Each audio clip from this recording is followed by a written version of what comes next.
I would like to introduce the next speaker. He already spoke to us, this is for you, don't run away.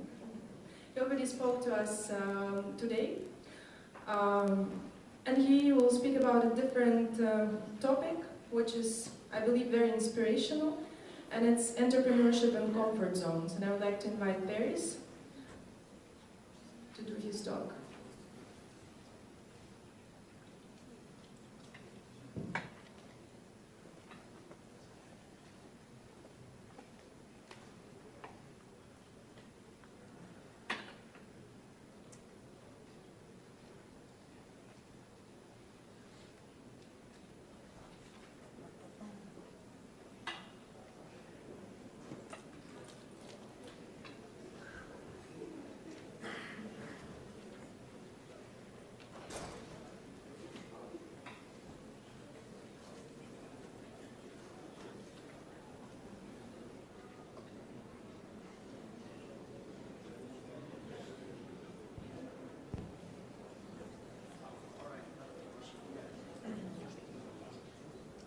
Okay, all right, I think we have sound now.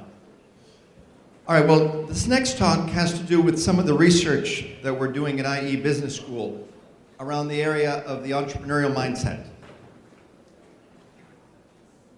Does anybody recognize who this is? It's not George Clooney.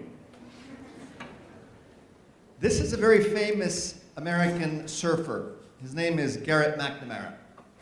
He is the same guy that is in the middle of this picture. I don't know if you remember, in March 2013, they broke the world record in riding the biggest wave. This happened in Portugal. So do you think that Garrett is comfortable with uncertainty? Very comfortable with uncertainty. What does an entrepreneur see in uncertainty? Anybody have an idea? Opportunity, exactly. Now, the way we like to relate in our research to your relationship with uncertainty is your comfort zone. When you are in an uncertain situation, you're out of your comfort zone. Everybody understand what comfort zone means? All right, so think about that. And I want you to think about how big is your professional comfort zone? And I also want you to think about how big is your personal comfort zone? Try to separate the two and see how you feel about that. I'm going to tell you my story.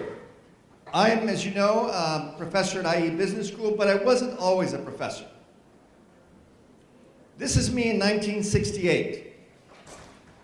I was 8 years old. I think most of you weren't even born in 1968. I'm like the English ambassador here, probably part of the old school here. In 1968, I was 8 years old, and I was an introvert, very shy. So one way for me to get out of my comfort zone was to sell lemonade on weekends.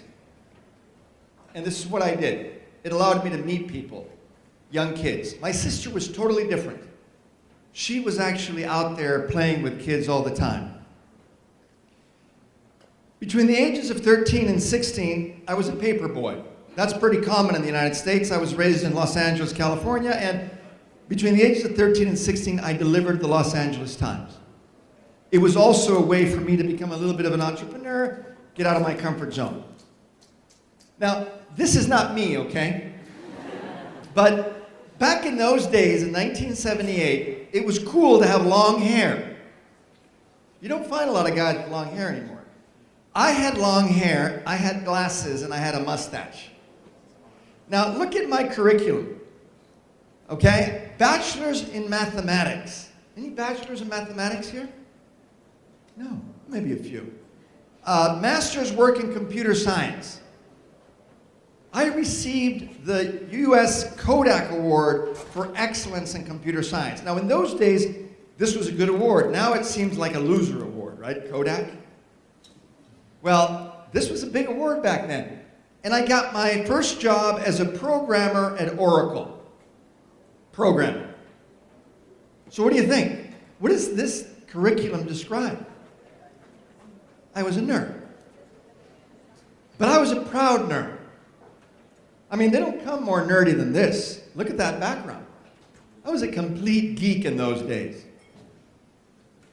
Now, what happened to me? There I was living in Boston, and I received a phone call one day from a friend of mine in New York City, and he said, Paris, I need a head of sales for my venture capital firm. And I said, sales? I don't know anything about sales.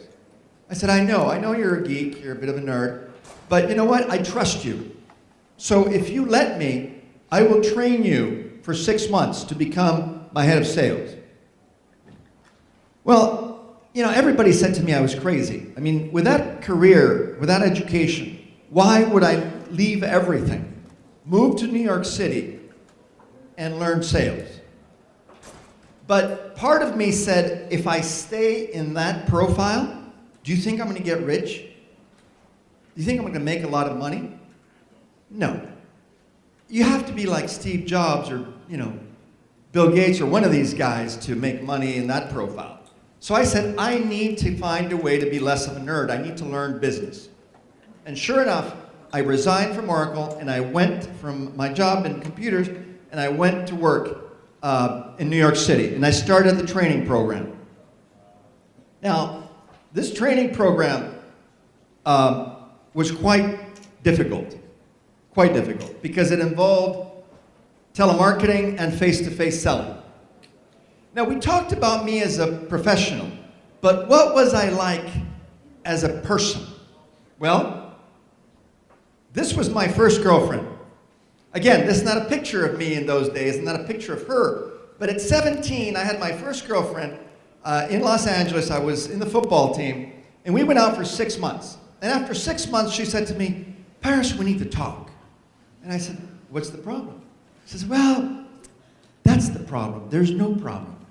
Well, I mean, is that a problem? She says, well, let me tell you, my girlfriends, they all have boyfriends that hit them, they cheat on them. There's excitement. You are like a straight line. You're so predictable. I said, that's a problem? She said, yes, that's a problem. When you tell me you're going to call me at 8 o'clock, you call me at 8 o'clock. Can't you call me at 8:10? Those 10 minutes are beautiful for a woman. Will he call? Won't he call? That anxiety of thinking that maybe he won't call. I said, you want that anxiety?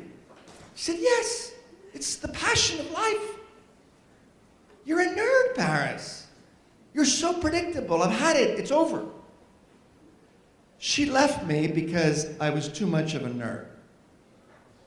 Now, I don't know what happened to Bonnie. I hope she found the uncertainty that she was looking for in her life. But what this told me at an early age was being predictable, hating uncertainty in your professional life is a problem, potentially, as it was for me as a programmer, but it can also be a problem in your personal life. Now, I don't know how many of you relate to that, but I hated uncertainty in my personal life. And that's why I always called my girlfriends at 8 o'clock. Why should I call them at 8:10? Well, that was on the personal side. So there I was in New York City, and I thought, well, this training program is going to be a lot of fun. And sure enough, I got picked up at 9 o'clock in the morning by Andrew, my new boss. He takes me to a place probably as big as this room. And there are 100 people there selling encyclopedias around the country. Anybody done telemarketing here? Is it difficult?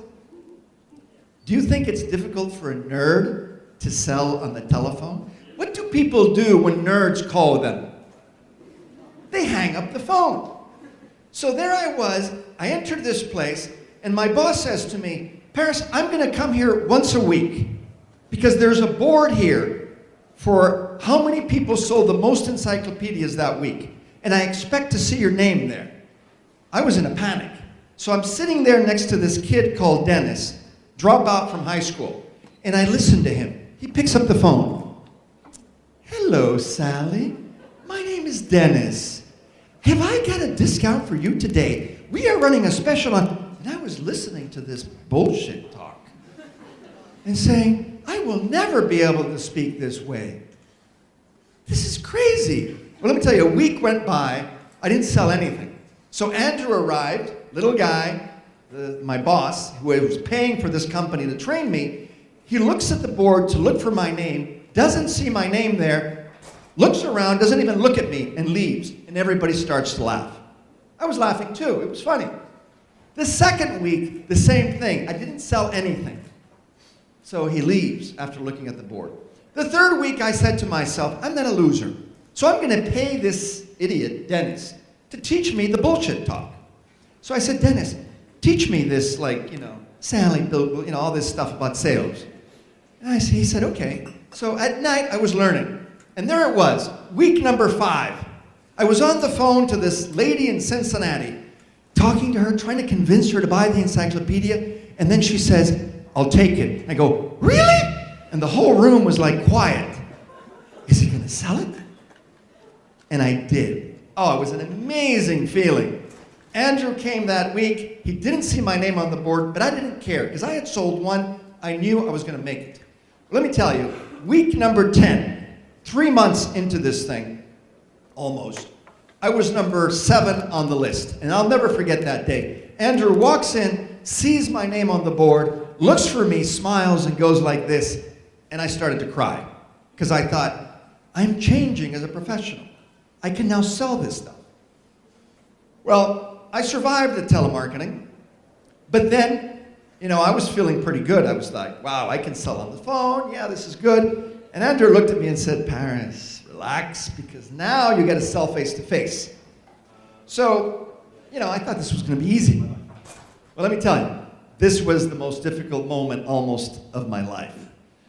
Andrew takes me to a place called the American Millionaires Club in New York City. And there's a boardroom, and in this boardroom, the whole wall is full of VHS tapes. Remember the VHS tapes? The big ones? And a guy walks in, and he says, hello, son. My name is Barry Barracuda. This guy had 2 watches, a gold tooth, open shirt with a gold chain. He says, do you know what we do here? I said, I have no idea. Andrew was looking the other way. He didn't even want to have eye contact with me. And I go, what do you do here? And he says, do you see those tapes on the wall? Those are thousands of single people in New York City that are looking for love. Okay. We're a dating club. You see, New York City has 3 million single people that can't find love. I'm like, okay. And they're 25 to 45. They all own a pet. That's the only thing we know about them. They all have pets. So what do is we actually go out, interview these people, try to understand why they're alone, why they can't hold a relationship, why they've been married 3 times. We send a relationship analyst to their home to interview them. And then after an hour of telling them, getting to know why they're alone, we tell them about the American Millionaires Club. How easy it would be if they could see a video on somebody, get to know them better before they meet them face to face. I was like, is this legal? And Barry Barracuda looked at me. This is 1984, people. He looked at me and said, Paris, in the future, people will meet this way. Talk about a vision, huh? Before the internet. Well, I thought this was like illegal. I mean, I looked at Andrew. Andrew was looking the other way. I said, what do you want me here to do? He says, you're going to be a relationship analyst. You're going to go to 3 visits every day and try to get them to pay $1,500 to be a member for this club for 1 year. Well, I left that day. I said to Andrew, I can't do this. We walked downstairs to a coffee shop, and Andrew said to me, Paris, you're almost finished with the program. You're almost learning to sell. You've learned to sell on the phone. Now you need to do this. If you can sell this, you can sell anything. Yeah, but I mean, I just feel terrible about this. So in any case, I decided to try it. And the next day I went into the office. I picked up my little piece of paper. It said, Betty Sullivan, age 78, 345 Park Avenue.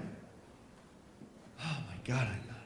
So I took my piece of paper, I went to this beautiful building in New York City, Park Avenue. The doorman let me into the 11th floor, and there was this little old lady with red hair. We sat down, had some coffee. She told me how she was a retired actress, been 20 years in New York, and she was looking for a husband.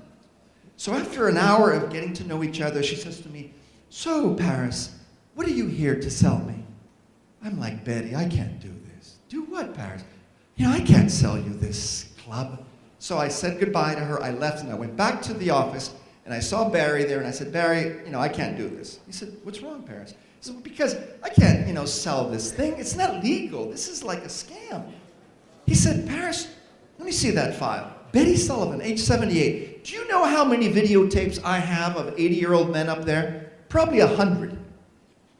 Do you know how much Betty Sullivan's apartment costs? Probably about $3 million. Do you know that she probably spends $1,500, our membership fee, on a weekend eating with her friends? You're an idiot. You stopped that lady from maybe finding the love of her life."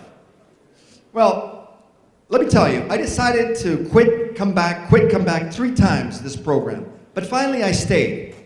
My father wanted to throw me out of the family. But I survived. I met the strangest people you're ever going to meet in your life. But I was able to sell, at the end of the last 2 weeks of this 3-month program, 2 a day of these memberships.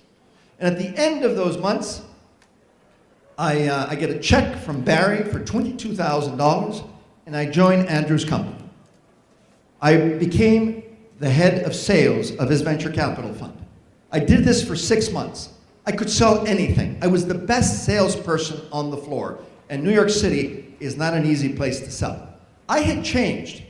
During all these 6 months, as you can imagine, I had been forced out of my comfort zone every day, multiple times a day. I had nervous breakdowns, you name it. Well, after working here 6 months, I get a call from a headhunter. And he says, "Mr. Delatraz, Union Bank of Switzerland would like to interview you." I went for an interview, 2.5 hours, and after 2.5 hours, this guy gives me a little piece of paper and says, "If you start Monday, that's your salary." I thought I was going to die. He said to me, "Where did you learn to sell?" I didn't tell him, obviously. "Okay, well, I'll think about it," I said. So I went back to Andrew and I told him what had happened. And Andrew, he's a good friend. Andrew today is a billionaire in the United States. A billionaire. Well, he said to me, "Paris, this is your future. You don't want to stay here. Go and join the bank." And I did. And I spent 20 years in mergers and acquisitions. 20 years. 10 at UBS in New York, and about 11 at ABN AMRO in London. Now, all my life, I've been a Monday person, because I love my work. Do you know what Friday people are like? Those people that on Thursdays, they're, "I hate my work. The weekend is here." Do you know those people? Any Thursday people here? Friday people? I'm sure there's a few of you. Well, I was never a Friday person. Never. I was always a Monday person. I loved my work. And all of a sudden, there I was at the age of 42 in 2002 in London. I don't know if you know London at 4:30 in the afternoon, it's raining, it's dark, you can touch the clouds. And I was depressed. I was a Friday person. I hated what I was doing. All of a sudden, I get a phone call from Masao Morita in Japan. He says, "Paris, we got a problem. Manchester United has canceled our tour next year. I need a sports entrepreneur to find a European football team to come to Japan. Can you find one for me?" I said, "Sports? Football? I'm American. I hate football." "I know, but see if you can find one of your contacts in Spain or Italy or somewhere." Well, that night I couldn't sleep. I thought to myself, could this be it? Could this be my opportunity to leave the bank? Well, it was a very difficult decision because I thought, this is crazy. All my life, here I am, 55 years old. 42 years old. I got 55 people working for me, beautiful apartment in London. I was at the top of my career. But I wasn't happy. I wasn't passionate. So sure enough, I resigned from the bank. Everybody thought I was crazy. And I moved to Spain, and I started a sports marketing company. And in 2004, I took the Valencia football team to Japan. In 2004, I don't know if you remember, those of you that are sports fanatics, they were La Liga champion. They were also the Champions League champion. Do you remember the movie The Last Samurai? That's the actress from The Last Samurai. I brought her from Japan so that everybody in Japan got to see Valencia. And I rented a jumbo jet and we took Valencia to Japan. Now I was making a fortune of the money that I was making, a fraction of the money that I was making as a banker. But the money wasn't important anymore because I was happy with what I was doing. And in 2005, 6, and 8, I took Barcelona to Japan. Look at the smile on that nerd's face. I was happy again. Now that began my career as an entrepreneur. I then had an advertising agency in Spain. I had a software company. I even had a video game. 5 startups. 2 failed miserably. The other 2 did okay. And then after 8 years of being an entrepreneur, I said to myself, I'm bored. I'm a Friday person again. I want to do something else. So I decided to become a professor. And my friend said to me, you know, Paris, normally when people change careers, they make more money. Every time you've changed your career, you make less money. What is the story here? So I was living in Madrid, and I go to IE Business School. It was a good school. And I said, I want to become a professor here. I'll never forget, there was a little guy, head of academics, he looked at me and he said, you want to become a professor? I said, yes, I want to become a professor. He says, well, if you want to become a professor, you need a PhD. I said, what's a PhD? Oh, PhD is what I have. I said, you have a PhD? If you have a PhD, I can get a PhD, I said. It took me 6 years to get a PhD. But I got one. And I started to teach at IE. I've been there now for 6 years. So you may ask yourself, what did you do your PhD on? Well, you can't do your PhD in the same school you're going to teach, so I had to do it in Barcelona. And my thesis advisor, he said to me, okay, tell me your story. And I told him my story, and he said, you know what, you should do your PhD on the relationship of people with uncertainty. And sure enough, I did it on what I call quants. Now, let me tell you what I call a quant. People who don't like leaving their professional comfort zone. Remember me when I was in Boston? In New York, I had a small comfort zone professionally. People who struggle with ambiguity, people who are mathematically minded sometimes, people who don't like uncertainty, that more information means more certainty, that sometimes have a closed mind. Probably most of you here are quants. Most of the world are quants. We have small comfort zones professionally, most people. I did this research for 6 years. I went to 155 people I studied in 22 companies. I even went to West Point to look at the military. So ask yourself, do you experiment at work? How comfortable are you with uncertainty? Some people ask me, are we born quants? Look at me when I was born. I was a baby nerd. I didn't wake up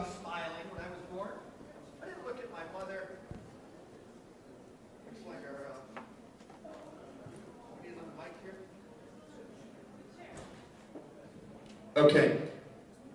I was pretty serious when I was born. I had a very small comfort zone. Now, my sister, she was totally different. She had a big comfort zone. Do you think for a minute that we are born with small comfort zones? No. When we're children, we have big comfort zones. They've done research. They took 5-year-old kids. 94% of 5-year-old kids are creative. Then they followed the same 5-year-old kids until they were 15. Only 17% were creative. What happens to us between the ages of 5 and 15? Come on. School. Girlfriends, boyfriends, mothers, fathers, society, religion, culture, everything. So we have big comfort zones when we're kids. Then we have very small comfort zones as we grow up many times. So we're not looking for certainty as children. We're very comfortable with uncertainty. But isn't it ironic that the world is more and more uncertain? We heard it today. Mike was telling us how much uncertainty there is out there. But we are trained for a predictable world. Just remember your high school, your university. We're trained for a predictable world, but the world is more and more uncertain. So we're not ready when we come out. What's the best way to be comfortable with uncertainty? Remember me, when I went through that training program? Forcing you out of your comfort zone. So, is there a correct place for uncertainty in your professional life? Yes. You have to be comfortable with uncertainty professionally. But is there a correct place for uncertainty in your personal life? No. You see, professionally, I love uncertainty now. And when I went to New York, I loved it after that training program. Do you think I had changed as a person? No. When I was in New York, I still called my girlfriends at 8 o'clock. I was in Tokyo a few months ago. I went to the same restaurant every night for a week. Why not? I don't need, to discover new things. When I'm back in Madrid, I'm a bit of a nerd. I don't like going out because I'm traveling 70% of the time. So, this is a very important message, people. Many of us who are a little introverted, nerdy in our personal lives, use that as an excuse to not develop ourselves professionally. And that's not the case.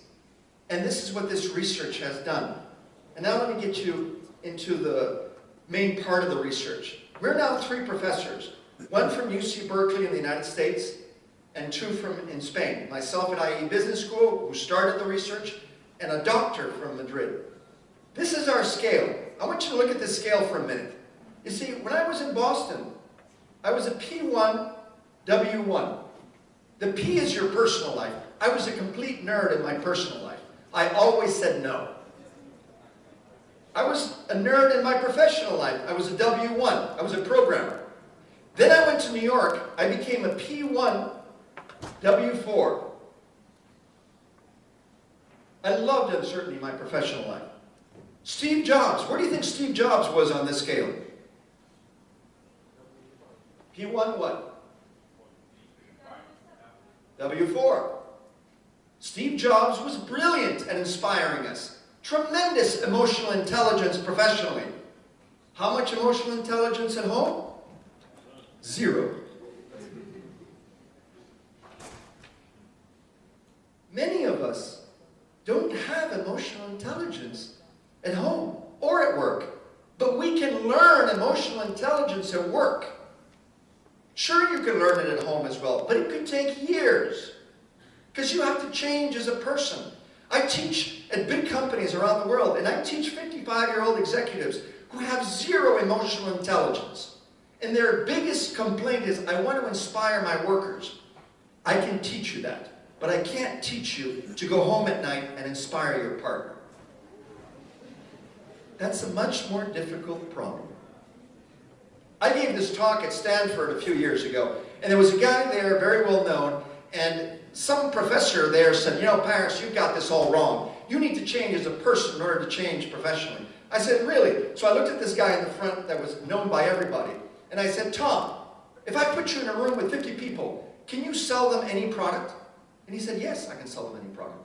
Good. Tom, if I put you in a discotheque with 50 women, how many can you pick up by the end of the night? Why are you asking me that? Tom, tell us that. 0. Why? It's sales, isn't it? No, it's not the same. If they don't want to buy my product, I don't care. If they don't want me to dance with me, I may be in the bathroom all night. We are different as people and professionals. That is the reality. This study is very important. We've now surveyed over 3,500 people we've interviewed around the world. Guess what 80% of the people that we surveyed that were W3s and W4s, these are people that think out of the box, think creatively, have a lot of emotional intelligence at work. Guess where 80% of them are on the P scale? P1, P2. Why do you think that is, that most people who think like entrepreneurs are P1, P2s? What is life at the end of the day? It's a balance. Exactly. We get strength from being a P1, P2 sometimes. Now, that doesn't mean it's not a good thing to be a P3 or P4. You may like uncertainty in your personal life. I gave this talk in Sao Paulo a few months ago, and the lady at the end of the thing, she said, "Professor, I'm a P4. How can I become a P2 again?" I said, "See me after class." No.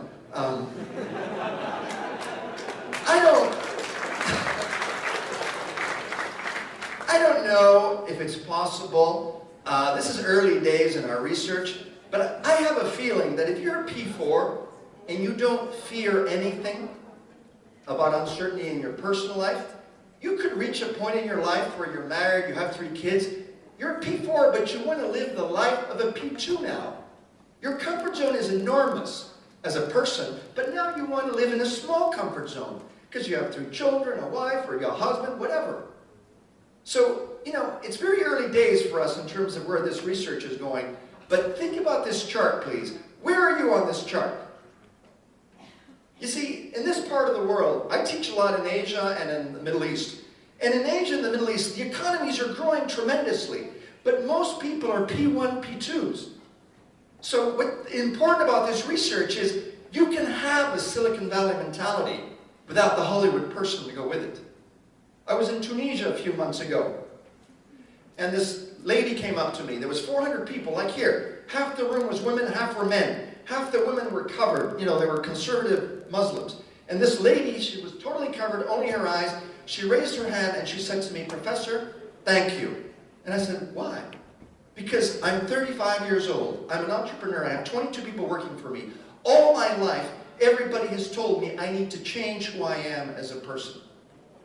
You are telling me that if I'm happy, I can stay the way I am." It's true. Society is telling us every day, you need to change. You need to be more modern, more social, whatever, in order to succeed professionally. That is not true, people. Look at the biggest success stories out there today, and you will see that these are primarily P1, P2s. And the beauty of this is we can teach people to be a W3 or W4. Look what happened to me. I was taught, but I don't wish that on anybody, the training program I went through. So, as entrepreneurs, we love uncertainty because it's opportunity. And then when we think that we see clearly, that line, it's not straight. And that's a good thing, because if it was straight, there'd be no competition. And then we go back again. But you know what? Some of us in our personal lives, we like that line to be straight. And there's nothing wrong with that. As I said, we've surveyed quite a few people. These are the results that we've gotten. And we actually also found that people are happier when they move to the right on the W scale.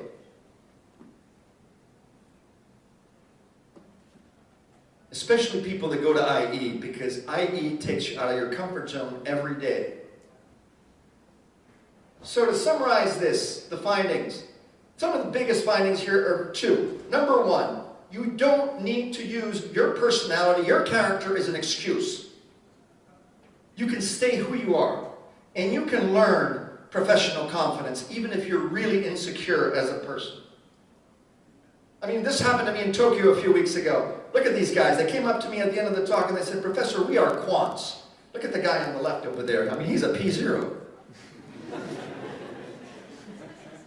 He looked at me and he said, "Professor, I'm an entrepreneur. Everybody thinks I need to change. Do I need to change?" I said, "Are you happy?" "Yeah, I'm happy. I don't go out. My wife and I, we stay home, we watch movies. I don't like to be social, but I'm happy. So why should you change?" Maybe you could dress a little bit differently, but he's happy. Why are people messing with him? The next time somebody tells you you should change, look at them and ask yourself, I wonder if they're happy. The reality is that most people in the world are not happy. So if you're happy, you're lucky.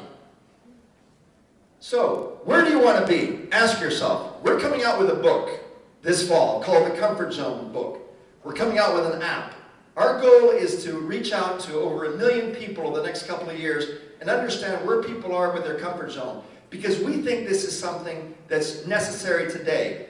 People don't need to change who they are, but they do need to accept the fact that the world is more and more uncertain professionally, and you need to be prepared for that. So in the words of one of my idols, do not settle. Don't leave. If you don't have a passion yet, go out there and find it, because life is too short to live without a passion. Thank you. Thank you very much, folks. Thank you. I'm sure we all have enjoyed the talk. If you have, I think we have time for 2 questions. Yes? If Any questions? This is not Korea, people, okay?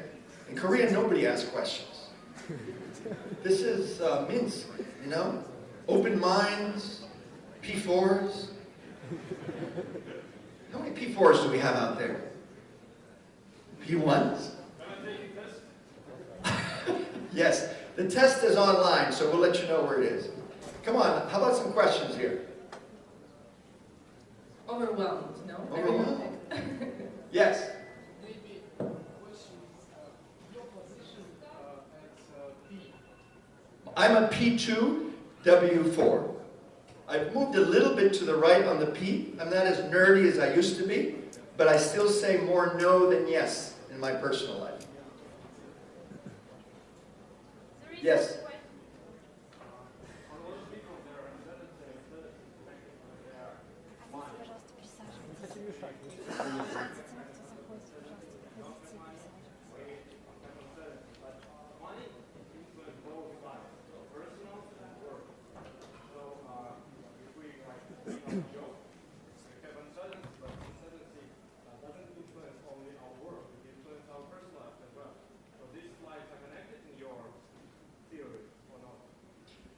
Yeah, that's a very good question. I'm talking here about how you see the world, okay? This is not about becoming an entrepreneur. If you're a W3 and W4, I'm not saying you're an entrepreneur. You think like an entrepreneur. You're comfortable with uncertainty.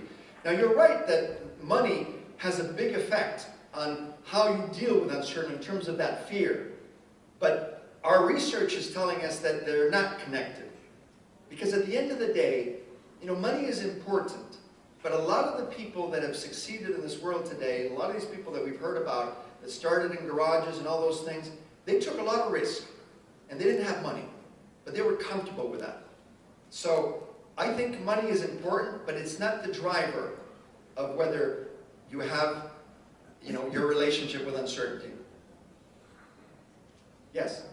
Are there any times that you might get bored with your career teacher or professor? Any student? Do you think I can be bored standing here with all you guys? I mean, yesterday I tweeted this. Please tweet, because we're trying to make a lot of noise, but yesterday I tweeted that I arrived in Helsinki and I had to get on a plane that was 27 years old, a CJ100. And we got on that plane and we were like, you know, but I was excited to come here. And I would take that plane again tomorrow.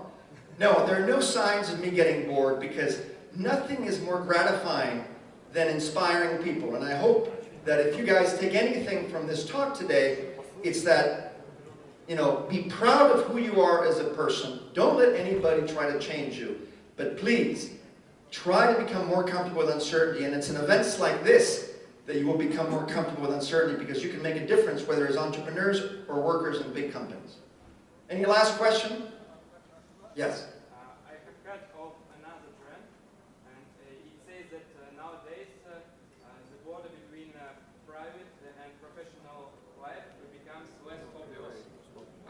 It's being scratched every day. And do you take it into account? What do you think about it? No, I disagree with that. I think that as the world becomes more and more complex, many of us are turning into ourselves and trying to keep our lives more private. There's a big concern with data privacy and all these things, and I think the only way that we can survive in this world that is so complex and so full of distractions is if we have a strong core. You need an anchor somewhere. So I think, and that's why you're actually seeing more people are turning to religion and all kinds of things whether it's yoga or meditation, we need strength in our core because that's what's going to make us strong for the reality that's coming. So I actually think that the separation will become greater in the future. Thank you very much, Paris. Thank you. Great speech. I wanted to make a small announcement because we have a slide